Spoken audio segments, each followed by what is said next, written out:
Uylanib oplabsan, biznes qilsan o'rtoq. Hammaga emas, ikkita mashina haydab yurish menimcha. Qani sirini ayt o'rtoq, nima bo'ldi o'zi? O'rtoq, bilmadim-ku. Faqat men bitta ish qilardim. Mana shu pulni olib qo'ying, oylik o'dim. Topganingga baraka bersin. Bundan ham baland uylar olishni nasib qilsin. Alloh akbar. Ona, uxlayotgan ekan, siz bezovta qilgim kelmadi. Men shu pulni oling, men ishni shoshotib duo Bu qiling. pullaringni o'zingda ham tursin.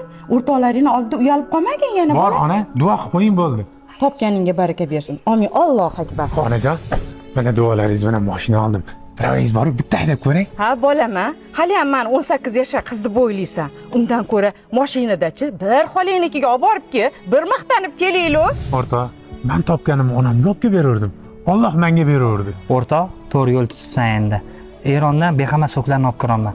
Qo'li to'yini bexama so'klar bilan o'zim to'ldirib beraman o'rtoq. Qanaqa qilib bunaqa oxirgi model mashinalar bilasan? Sen onangni duosini olgan bo'lsang, men ota-onamni duosini olganman. Gaplashamiz.